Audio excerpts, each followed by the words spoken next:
Does talking about your money make you cringe? Are you tired of fighting about finances? Do you want to stop sabotaging your financial happiness? Then you are in the right place. Welcome to Breaking Money Silence, a podcast series aimed at helping all of us talk more openly about money. Your host, Kathleen Kingsbury, is doing what she does best. As a young girl, she was scolded for talking too much to her neighbors in class. After years of trying to be quiet, she discovered that speaking up about taboo topics is her strength. International speaker, author, and founder of KBK Wealth Connection, Kathleen understands money and our relationship with it. She is a wealth psychology expert who has helped thousands of advisors and clients communicate more effectively about money. Now, listen to Kathleen as she assists today's guest in busting their favorite money myth wide open.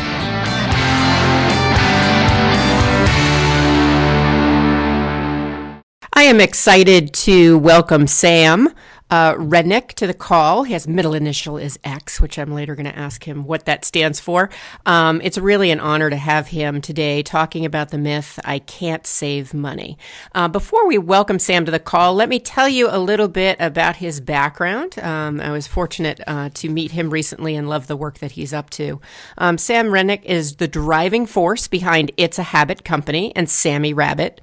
The company is dedicated to improving children's financial literacy and empowering kids through development of great habits and strategic life skills. Sam has read and sung off key with over 250,000 children around the world, encouraging them to get in the habit of saving money and reading. His firm has won various awards across its lifespan, and he's just really up to some wonderful creative work in the financial literacy space. So welcome, Sam, to the call. Oh, Kathleen, thank you for having me. It's a Sammy-rific honor. Awesome. Well, Sammy, I always want to call you Sammy, but Sam, I don't know, the X, do we want to disclose what the middle initial is, or do you want to keep it mysterious for the crowd? Well, you know, Kathleen, that is the question I've been asked the most probably in my entire life. What does the X stand for? And my father has passed away. I know it would make him really happy. He and my mother gave me the middle name X, so it doesn't stand for anything. My middle name is X, and they thought it'd be cool and it might be a conversation piece, and they were really foresighted in that regard because it has been. That's awesome. Well, in honor of your dad, I'm glad that I called it out, even though it's predictable. So let's get to your money myth that you're bringing to the call today. And I know some of the work that you've done was inspired by your dad, so it's kind of fitting that we're starting this way. The myth that we're going to explore on Breaking Money Silence today is I can't save money. So tell me a little bit, Sam, what motivated you to pick this myth? Well, my main message and topic for children and for families, because when you're talking to kids, usually you're also talking to parents or teachers or the gatekeepers for kids. Our main message is saving is a great habit. In fact, I've written extensively on this, that if there's only one thing you're going to teach your child or student about money, I believe the most important thing you can teach them is to make a habit of saving money.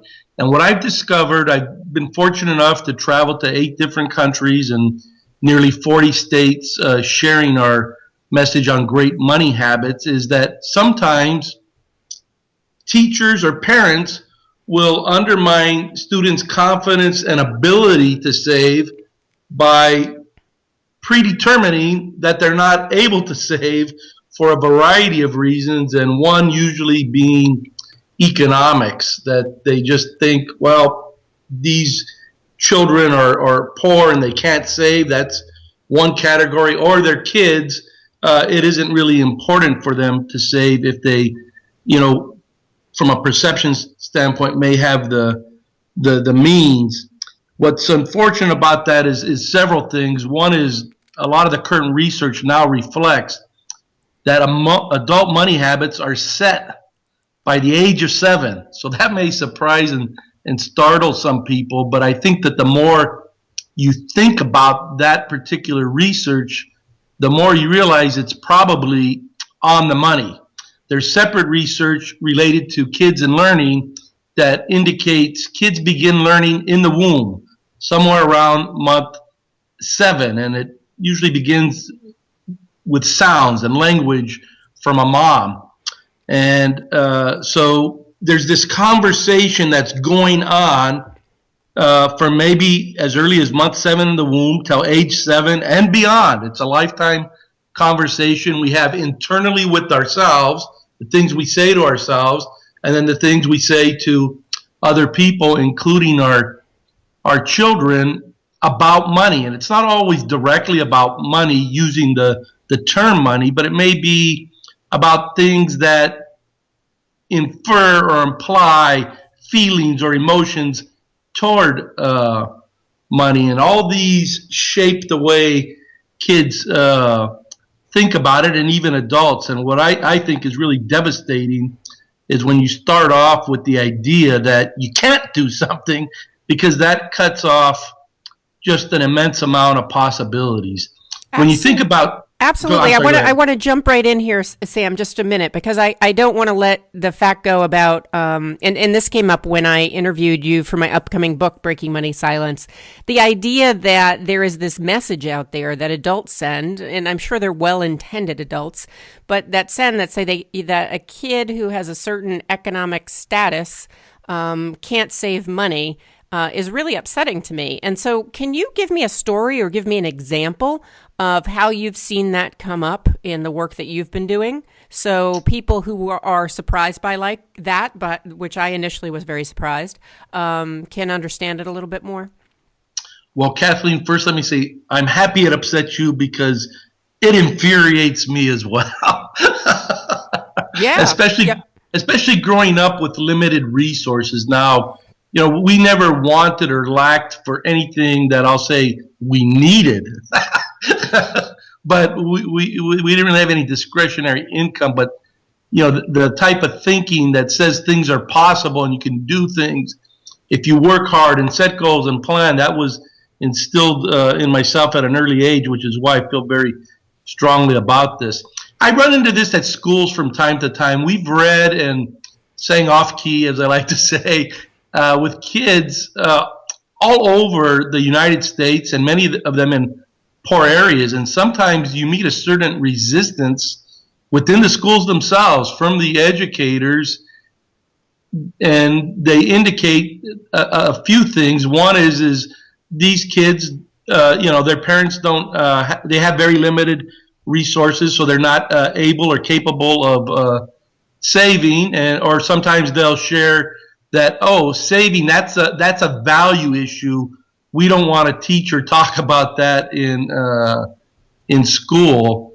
And the reality is there's a conversation going on, whether it's cognizant or not, conscious or not, between parents and kids on money and teachers and kids on money. Money is ubiquitous.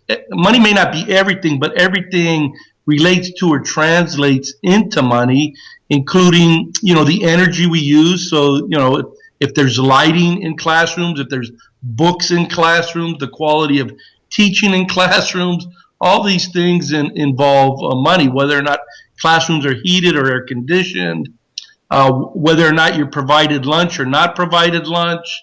There are a lot of money issues, and I believe, and research I think supports this, it's something I've never forgotten.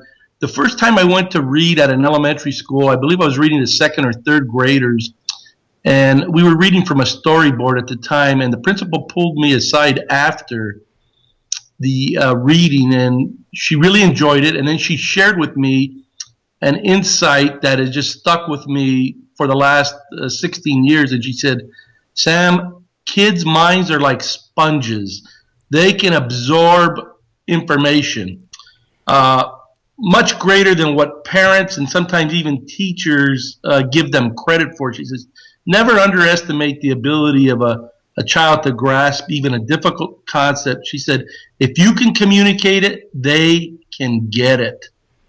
And so we've kind of operated from that principle ever since, that if we can explain these ideas, we take charge of them, conscious charge of them, like the saving is a great habit message, and give it to kids.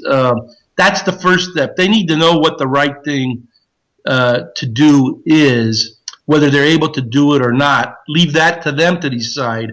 You see this all the time, especially in the United States. You have people coming from all over the world, and some of them come here with absolutely nothing, and they find work, and then they find ways to scrimp and save. They're very creative and resourceful, and within 1 year, 3 years, 5 years, 7 years, all of a sudden they own a business or they own a home, and you're like, boy, my goodness, how did they do that? So really, yeah. this what comes to mind for me is thinking about a teacher or someone who is working with kids. And has the belief that, they can't save money because they come from a certain economic standpoint. And time again, that's been proven wrong, that it's really how you think. And even if you study like performance and behavioral change, it's really about how you think. And this mantra that you have about saving is a great habit is certainly a foundational one that's so important for a lot of people and people of all ages to understand. I happen to think that maybe that's the money mindset of the teacher, but you're coming in and really challenging that and saying, no, we can really set some foundations here about saving is a great habit. And that, it's interesting to me because I've worked also with the complete opposite economic status, where when you have incredibly affluent children in an incredibly affluent school, saving is a good habit may also be a really great mantra for them because for other reasons. So it sounds like you picked this myth initially because of the bias that there can be in terms of certain economic groups, but then realizing, wait a second, the work that I've done in a variety of, 40 states and 8 countries, you've proved that this myth can be busted. So is there any way in which having this myth, I can't save money, can actually be helpful? Like, is there any way in which these teachers who believe kids can't save money, that there might be a little ounce of, I don't know, something that would be helpful for those kids in that myth? Before I address that, there is one other thing that comes up quite frequently, and this is more from adults, and it's the idea that they shouldn't save because interest rates are too low. And so there's a lot of that is out there, and you use some language that really resonates with me. I think saving is foundational. I think a person really wants to think about what saving does besides pay interest, whether it's a low percentage or a high percentage. And what saving does that in my mind is so powerful and foundational is it builds discipline. It helps teach to delay gratification. It teaches one to set goals. It provides time to think about spending and spending choices, and thus it protects you against poor spending decisions. Obviously, it protects against emergencies and helps create security. One of the things I talk to kids about is it better prepares you and positions you to get what you want and what you need when you want and need it. And of course, it better prepares and positions you to help and give to others, as well as to be ready for opportunities. It prepares you for home ownership, for business ownership, or even to be a better investor, or take advantage of unexpected opportunities. It builds independence and freedom, and it reduces stress and creates peace of mind, and it also provides a luxury to be able to save more by making purchases more smartly, maybe potentially in bulk. I saw a very interesting study related to toilet paper. That's something that everybody consumes, and what the study showed was that if you have relatively few resources, you may buy just 1 or 4 rolls, but if you have more, you may purchase 12 or 24, and so there are savings.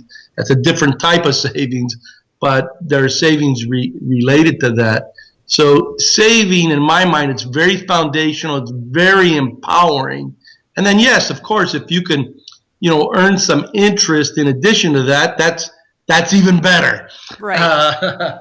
So it sounds like, if someone has the myth, I can't save money, then they're getting in the way of teaching kids or teaching themselves how to delay gratification, how to be mindful about money. In some instances, how to make money work for them, emergency funds. There's all sorts of great lessons that can be learned simply by practicing that saving is a good habit. And what I like about the way you reframe this to saving is a good habit is you're not putting a label on the person. It's not like saving makes you a good person or not saving makes you a bad person. It's that saving is a good habit is kind of a fact. It's a foundational fact. And it sounds like it really impacts the children that you're working with and the parents that you're working with. And my guess is also the teachers. To get back to that initial question of, is there any way in which this myth could be helpful? Because the reason I ask that, Sam, is I ask everybody, every time that there's a myth out there, there's usually a little ounce of something in it that is either a truth or it's something that's helpful. So what I'm wondering is with the myth, I can't save money, I wonder if those teachers, when they're looking at the kids and being like, oh, they can't save money because they don't have a lot of resources, if that little way in which they're trying to help, even though it's going to backfire, is the idea that we don't want to set them up to feel bad. Now, I know it's not true. They can save money. I mean, you can save a penny. You can save in a lot of different ways. But I wonder if that's the piece of it that's trying to be helpful to, not disappoint the kids or let them down or make them feel bad about their economic status. What do you think? Okay, I think there's some truth to what you're sharing. You hit on something earlier. And this is related to, I'm assuming everyone's intention is good. And so I'm sure they're doing it probably for the reason you're sharing. It's that, and what I would also say, they really probably haven't spent as much time thinking about this issue as, say, someone like myself who thrives on it. So I think what you just shared probably is going to explain a lot of why they may think that. Plus, as I said, they may just be generally misinformed or underinformed related to the benefits of saving. Now, having said that, the fact that whether your intentions are good or bad, the consequences of information that is inaccurate, the outcomes are going to be the same. So I think we have to separate ourselves from this, we don't want them to feel bad, and focus on what is the right information that is going to empower these kids. Whether they're able to do it or not is a separate question. They need to have the information, and then within themselves, they need to find whether they have the desire, the fire, the determination to be able to do it. Now, what I can share with you is I receive letters all the time from children saying, you know what, after you came and talked with us at recess, I started finding pennies and I put them in my pocket. I took them home. I put them in my piggy bank, various things. And so it starts affecting this word you've mentioned, which is one that I'm really interested in, these kids' mindsets. They may have never heard the word save or saving. They may not even know in first grade or second grade or third grade that is an option. It's not only their parents, but it's the environment and the system. Probably 99.5% of the messages we receive related to money are related to consumption, as opposed to saving. Now, I will say, look, on the other side of this, and I haven't given this a lot of thought, so it's an interesting question. I don't think this really applies to younger children, but I think, there are levels as it relates to money, as it would to a video game. So once you're saving, you might get in a pattern where, yes, maybe you're saving too much, not in a hoarding way, but in a way that really maybe some of the money you're saving should be invested. And now you should start looking at where am I going to get the right return so I can retire properly and things of this of this nature. So saving has a purpose, but it's not the be all end all. But for children, it's absolutely, foundational. So what advice do you want to give the listeners to this podcast? Maybe a tip or two about what they can do to positively impact young people. So we're all working together to kind of chip away at the idea that saving is a good habit, and it's a really great thing to communicate to kids no matter where they live, no matter what situation that they're in. Well, the first thing I would encourage them is to wake up